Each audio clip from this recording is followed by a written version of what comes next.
ይስጥልን ውድ ኢትዮ ከረንት የዩቲዩብ ገጽ ተከታዮችና አድማጮች እንደምን አላችሁ? ለዕለቱ የተመራረጡትን አርዕስተ ዜና ወደ እናንተ ይዘን ቀርበናል። ኢራን አስማተኛው መሳሪያ ጠላትን ድንጋይ ያደርጋል አሉ።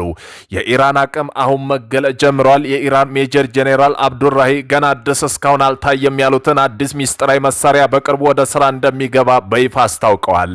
እንደ ጄኔራሉ ገለጻ ከሆነ ይህ ልዩ ቴክኖሎጂ አንዴ ስራ ከጀመረ የጠላትን ወታደር እንቅስቃሴ ሙሉ በሙሉ አላንቀሳቀስ በማድረግ እዛው በቆመበት እንዲቀር የማድረግ አቅም አለው ብለዋል።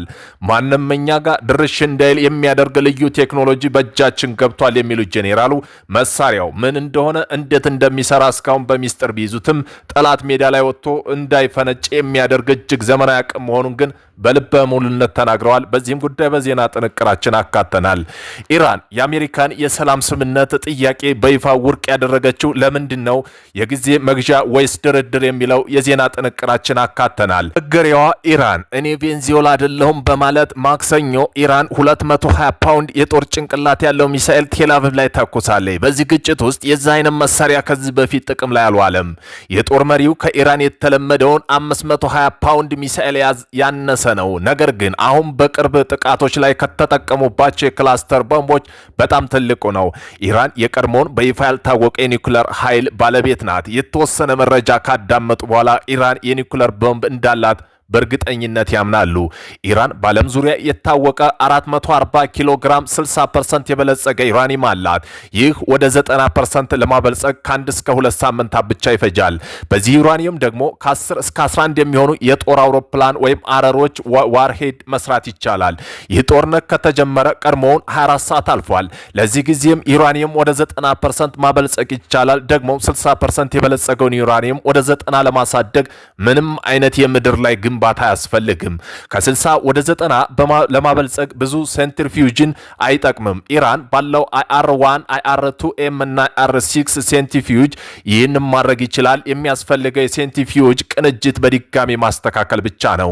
ለመደበቅ በጣም አስቸጋሪ ነገር ሴንትሪፊዩጅ የሚወጣው ሙቀት ነው። ሙቀት ለማስወገድና የኬሚካል ጋዙል ለማጣራት ትላልቅ የአየር ማናፈሻ ቀዳዳዎች ያስፈልጋሉ።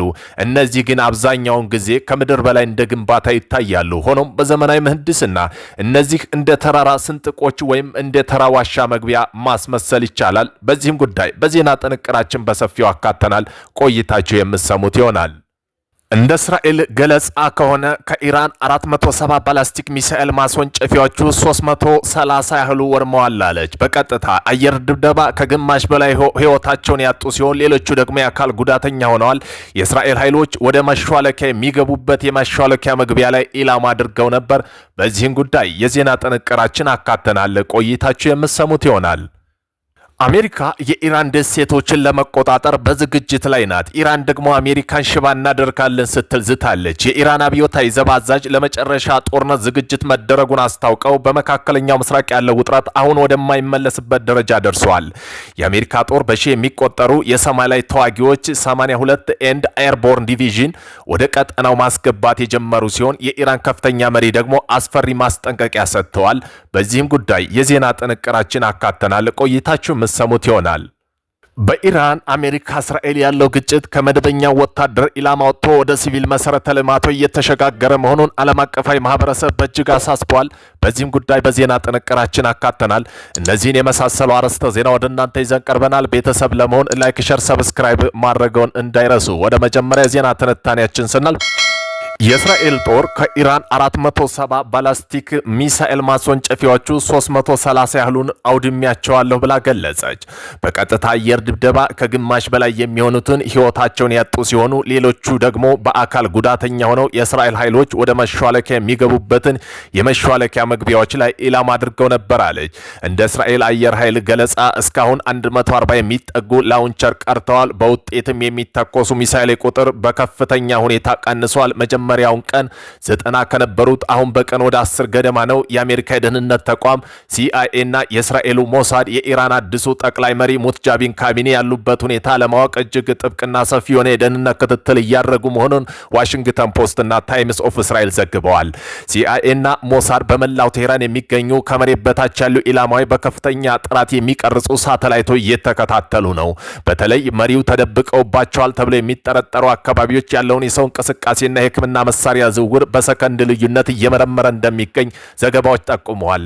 የአሜሪካ ብሔራዊ ደህንነት ኤጀንሲ የኢራን የሳተላይት መረጃና የሬዲዮ ሞገድ በመጥለፍ የመሪውን ድምፅ እያሰሰ መሆኑን ዋሽንግተን ፖስት አመላክተዋል።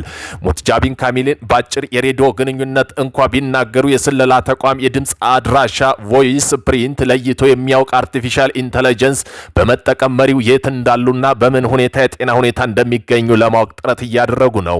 ዘ ታይም ኦፍ እስራኤል ዘገባ ከሆነ ሞሳድ በኢራን ከፍተኛ ባለስልጣንና በሕክምና ባለሙያዎች ዙሪያ የራሱ ምንጮች በማሰማራት ከመሪው ቢሮ የሚወጡ ሚስጥራዊ ሰነዶችና የሕክምና ሪፖርቶችን እያሰሰ ይገኛል። ሞሳድ የኢራን ከፍተኛ የደህንነት ካሜራና የሚስጥር የመገናኛ መረቦች በመጥለፍ መሪው ተደብቀውባቸዋል ተብለው የሚጠረጠሩ ቦታዎች በዲጂታል መንገድ እየበረበረ ሲሆን በዚህ የሳይበር አሰሳ መሪው ከሰው ተገልለው መቆየታቸውን የሚያረጋግጥ ተጨማሪ ፍንጭ ተገኝቷል ብሏል። በየካቲቱ 11 የአሊ ካሚኒ ግድያ በኋላ በይፋ ስልጣን ተረክበው የተባሉት የ56 ዓመቱ ሙትጃቢን ካሚኒን እስካሁን በአካል አለመታየታቸው በስለላ ተቋማት ዘንድ ከፍተኛ ጥርጣሬ ፈጥሯል። የኢራን መንግስታዊ ሚዲያ ሙትጃቢን ካሚኒን የሃይማኖት ትምህርት ሲሰጡ የሚያሳይ ምስሎች፣ ቪዲዮዎች በቅርብ አየር ላይ አውለዋል። የሲአይኤ የቴክኒክ ባለሙያዎች ምስሎች በመተንተንና የተቀረጹት ከጥቃቱ በፊት መሆኑን የሚያሳይ ምልክቶች አግኝተዋል። የምስሎቹ ጥራትና የመብራት አጠቃቀም መሪው አሁን ካሉበት ተጨባጭ ሁኔታ ጋር የማይገጥም መሆኑን ጠቋሚ ማስረጃ ሆኖ ቀርቧል። ለበርካታ 10 ዓመታት የኢራን ጠቅላይ መሪ የፋርስ አዲስ ዓመት ኑሩስ አስመልክቶ የቀጥታ ቪዲዮ ንግግር የማድረግ ልምድ ነበራቸው። ሙትጃቢን ግን ይህን ወግ በመተው በቴሌግራም የጽሁፍ መልእክታቸው ብቻ ማስተላለፋቸው መሪው በአካል ቀርበው ንግግር ለማድረግ የማይችሉበት ደረጃ መሆናቸውን የሚያሳይ ጠንካራ ፍንጭ ተደርጎ ተወስዷል። የስለላ ምንጮች እንደሚሉ ከሆነ ሙትጃቢን ካሚኒ የሚላላኩባቸው ቀጥተኛ መልእክቶችና ጥያቄ ምላሽ እየሰጡ አይደለም። ይህ በመሪውና በደህንነቱ ቢሮ መካከል ያለው ግንኙነት ጥያቄ ውስጥ የከተተ ሲሆን መሪው በከፍተኛ ሁኔታ መቁሰላቸው ወይም ደግሞ መጎዳታቸውን የሚያሳይ የሕክምና ማስረጃ እንዳሉ የአሜሪካ መከላከያ ሚኒስተር ፔት ሄግሰን ጠቁመዋል። የሞሳድ ምንጮች እንደሚጠቁሙ ከሆነ በአሁኑ ወቅት የሀገሪቱ ወታደራዊና ፖለቲካ ውሳኔ በተግባር እየመሩ ያሉት እስላማዊ አብዮታዊ ዘብ ጂሲ ከፍተኛ መኮንኖች ናቸው። ይህ ደግሞ በሀገሪቱ የደህንነት መዋቅር ውስጥ የእዝ ሰንሰለት መላላትና በታችኛው የጦር ክፍል ውስጥ ትዕዛዝ አለመቀበል እያባባሰው ይገኛል ተብሏል። ኢራን የአሜሪካ የሰላም ስምምነት ጥያቄ በይፋ ውድቅ አደረገች። ይህ ጊዜ ለመግዛት ወይ ስምምነት የሚልም ጥያቄ ጠይቃለች። ስትራቴጂካዊ ኃይላቸው ወደ ስትራቴጂካዊ ሽንፈት ተቀይረዋል። ከእናንተ ጋር የምንደርስበት ምንም አይነት ስምምነት የለም። የኢራን የጦር ኃይሎች የካቲም አልአንቢያ ማዕከላዊ ዕዝ ቃል አቀባይ ብርጋዴር ጄኔራል ኢብራሂም ዞልፋግሪ ፕሬዝዳንት ትራምፕ ስምምነት ላይ ደርሰል በሚል የሰጡን መግለጫ እጅግ በጠንካራ ቃላት አጣጥለውታል። እንደ ቃል አቀባዩ ገለጻ ከሆነ አቋማችን ከመጀመሪያው ቀን ጀምሮ አልተለወጠም፣ ወደፊትም አይለወጥም። እንዴት እናንተ ካሉ ሰዎች ጋር አሁን ብቻ ሳይሆን ለዘላለም ስምምነት ላይ አንደርስም ብለዋል። አሜሪካ ስትራቴጂካዊ ኃይል ፓወር በመጠቀም የምትጠራው ወታደራዊ አቅሟ በአሁኑ ወቅት ስትራቴጂካዊ ሽንፈት ስትራቴጂክ ፌለር መቀየሩን ዞልፋግሪ ተናግረዋል። አሜሪካ በፓኪስታን በኩል 15 ነጥብ የሰላም እቅድ ለኢራን ማቅረቧ ቢገለጽም ቃል አቀባይ ግን የአሜሪካ ለብቻቸው ነው እየተደራደሩ ያሉት በሚል ክስተቱን አጣጥለውታል። ፕሬዝዳንት ትራምፕ በኢራን መሰረተ ልማት ላይ ጥቃት ከመሰንዘር ከ5 ቀን ፋታ መስጠታቸውን ፍርሃት የመነጨ እንጂ ከስምምነት ጋር እንደማያይዘው ኢራን ገልጻለች። ይህ የኢራን ወታደራዊ አመራር ምላሽ በትራምፕ አስተዳደር የተጀመረውን ዲፕሎማሲያዊ ጥረት ቀዝቃዛ ውሃ የቸለሰበት ሆኗል። ኢራን ስምምነት የለም ማለቷን በሆርሙዝ ወሽመጥ ላይ የጣለችውን እገዳ እንደምትቀጥል ለቀጣይ ጥቃቶች መዘጋጀቷን የሚያሳይ ነው። በሌላ በኩል ይህ ግትር አቋም አሜሪካ ቀደም ብላ የዛተችው ኃይል ማመንጫ የማውደም እርምጃ እንደምትወስድ ሊገፋፋት ይችላል ተብሎ ይፈራሉ። የ5 ቀኑ ፋታ ወደ ጦርነት ያመላል። ኢራን ድርድር ውድቅ ማድረጓን ትራምፕ ወደ ምን አይነት ወታደራዊ እርምጃ እንደሚያስገድዷቸው ይናገራሉ። አይበገሬውና ደፋሯ ኢራን 220 ፓውንድ የጦር ጭንቅላት ያለው ሚሳኤል ቴልአቪቭ ላይ ተኩሳለች። በመሆኑም ኢራን በዓለም ዙሪያ የታወቀ 440 ኪሎ ግራም 60% የበለጸገ ዩራኒየም አላት። ይህ ጦርነቱ ከተጀመረ ቀድሞውን 24 ቀን አልፎታል። 60 ወደ 90% ለማበልጸግ ብዙ ሰንትሪፊዩጅ ወይም አይጠቀምም። ኢራን ባሏት IR1 እና IR2M እና IR6 ሴንትሪፊዩጅ ይህንን ማድረግ ይችላሉ። የሚያስፈልገው የሴንትሪፊዩጅ ቅንጅት በድጋሚ ማስተካከል ማስተካከል ብቻ ነው። 2023 እና 24 የሳተላይት ምስሎች በኢራን ኢስፋሃንና ናታንዝ አቅራቢያ በርካታ አዳዲስ የዋሻ ውስብስብ ግንባታ መገንባታቸውን አሳይተዋል። እንደ ዓለም አቀፍ አቶሚክ ኢነርጂ ኤጀንሲ የተለያዩ የክፍት ምንጮች መረጃ ሪፖርቶች እነዚህ አዳዲስ ዋሻ ከመሬት በታይ ከ80 እስከ 100 ሜትር ጥልቀት ይገኛሉ። ይህ በተራ ባንከር በስተር ቦምቦችን ለማጥፋት የማይቻል ያደርጋቸዋል። እንዲሁም የአሜሪካው ሲአይኤ እና የእስራኤሉ ሞሳድ የኢራን ሚሳይል ከተሞች በሙሉ የት እንደሚገኙ አላወቁም። ኢራን እነዚህ ሙሉ በሙሉ የማይታወቅ የከርስ ምድር የኒውክሌር ቦምብ ማምረቻ ጣቢያ አልገነባችም ብለው ማሰብ ሞኝነት ነው። ባጭሩ ከመሬት በላይ ትላልቅ ግንቦች ሳይገነቡ ዩራኒየም ከ60 እስከ 90% በቀላሉ ማበልጸግ ይችላሉ። እዚህ ጋር ነው ብዙ ሰዎች ዩራኒየም ብቻ ቦምብ መስራት አይችልም ብለው ግራ ይጋባሉ። መሳሪያው ለመንደፍ ደግሞ ከ6 እስከ 12 ወራት ይወስዳል ይላሉ። ከ2003 በፊት ኢራን ፕሮጀክት አማድ የተባለ ሚስጥራዊ ፕሮጀክት ነበራት። እንደ አውሮፓ አቆጣጠር በ2018 እስራኤል የደህንነት ተቋም ሞሳድ በቴህራን ከሚገኘው መጋዘን የሰረቀ የኒውክሌር ማህደር እንደሚያሳየው ኢራን ከዚያን ጊዜ ጀምሮ ክብ ቅርጽ ያለ የኒውክሌር ጦር አውር ወይም ዋርሄድ በመንደፍ ላይ ስትሰራ ቆይታለች። አብዛኛዎቹ የኒውክሌር ባለሙያዎች ኢራን የጦር አውድ ዲዛይኑ ከረጅም ጊዜ በፊት አጠናቀዋለች ብለው ያምናሉ። እንደውም ይህ ጦር አውር ወይም ዋርሄድ በሚሳይል ራስ ላይ እንዴት እንደሚቀመጥ በኮምፒውተር አስመስለው ሰርተውታል። ለኒውክሌር ፍንዳታ የሚያስፈልገው የማፈንጃ ስርዓት ወይም ፈንጅ ሌንስ በፓርቸን ወታደራዊ ካምፕ ውስጥ በሙከራ ታይተዋል። አሁን በጣም አስቸጋሪውና አስገራሚው መረጃ ኢራን የኒውክሌር ቦምብ መሸከም የሚችሉ ሚሳኤሎች ለረጅም ጊዜ በፊት ማልማቷ ነው።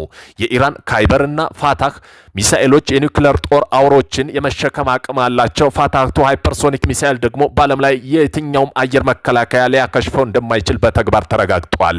እንደ 2026 የደህንነት ሪፖርት ኢራን በቀጥታ ቦምብ ሳትሰራ የመፈንዳት ጊዜውን ቦምብ ለመስራት የሚያስፈልገውን ጊዜ ወደ ዜሮ አውርዳለች። ይህ ምናባዊ የኒውክሌር ሀገር ይባላል። ይኸውም የቦምብ ክምችቱ ወይም ክፍሎች በሙሉ ለየብቻ ሰርተው አጠናቀዋል። ለዚህ ነው ጥቂት ቀናት ብቻ ማገጣጠም ይችላሉ። ኢራን የበለጸገ ዩራኒየም የተሰሩ የቦምብ ክፍሎች ቦምብ መሸከም የሚችሉ ሚሳኤሎች አሏት። ይህ ቦምብ ብቻ ነው ተብሎ የሚያስብ ሞኝ አይኖርም። ለዚህ ነው አሊ ላራንጂ በግንቦት 2024 የኒውክሌር አቅማችን በጥቂት ቀናት ውስጥ የኒውክሌር ቦምብ ማምረት የምንችልበት ደረጃ ላይ ደርሷል ያሉት። የቅርብ ጊዜ ዜና ደግሞ አሜሪካ ምክትል ፕሬዝዳንት ጄዲ ቫንስ እስራኤል ጠቅላይ ሚኒስትር ቤንጃሚን ኔታንያሁ መካከል የስልክ ውይይት መደረጉ ነው። የውይይቱ ዋና ርዕስ እየተካሄደ ያለው ግጭት እንዲቆምና አሜሪካ ከኢራን ጋር ቀጥተኛ ንግግር ለመጀመር እየሞከረ መሆኑ ነው። ዶናልድ ትራምፕ ከኢራን ጋር ስለመነጋገር ተናግረዋል። ምንም እንኳ ኢራን ይህን ብታስተባብል የኢራን ፓርላማ አፈ ጉባኤ መሐመድ ባጋር ጋሊፍ በአሜሪካ ጋር ምንም አይነት ድርድር እንደሌለ ከዚህ ዘገባዎች ነዳጅ ገበያውን ለመቆጣጠር የሚደረጉ ስልቶች መሆናቸውን በግልጽ ተናግረዋል። ኢራን ለማንኛውም ጥቃት ምላሽ ለመስጠት ሙሉ በሙሉ ዝግጁ መሆኗን ገልጸው ይህ እንዲህ እንዳለ ትራምፕ ንግግር እየተካሄደ መሆኑን ቢናገሩም እውነት ግን የኃይል ማመንጫ ጣቢያ ለማጥቃት ከነበረው እቅድ ወደ ኋላ አፈግፍገዋል። ከዚህ መግለጫ ትራምፕና ኔታንያሁ ማታለል በመጠቀም ጥቃት ለመሰንዘር የፈጠሩት አዲስ ስልት መሆናቸው ቢረጋገጥም እነዚህ መረጃዎች እንደሚያመለክቱት ኢራን በእርግጠኝነት የኒውክሌር መከላከያ አላት። ፍላጎታቸው እስከሚሞላና አሜሪካ እስራኤል ተንበርክከው እስኪያዩ ድረስ ውጊያውን የሚያቆም አይመስሉም። የኢራን ደሴቶችን ለመቆጣጠር በዝግጅት ላይ ናት። ኢራን ደግሞ አሜሪካን ሽባ እናደርጋታለን ስትል ዝታለች። የኢራን አብዮታዊ ዘብ አዛዥ ለመጨረሻ ጦርነት ዝግጅት መደረጉን አስታወቁ። መካከለኛው ምስራቅ ያለው ውጥረት አሁን ወደማይመለስበት ደረጃ ደርሷል። አሜሪካ ጦር በሺህ የሚቆጠሩ የሰማይ ላይ ተዋጊዎች ወይም 82ኛው አየር ወለድን ወደ ቀጠናው ማስገባት የጀመረ ሲሆን የኢራን ከፍተኛ መሪ ደግሞ አስፈሪ ማስጠንቀቂያ ሰጥተዋል።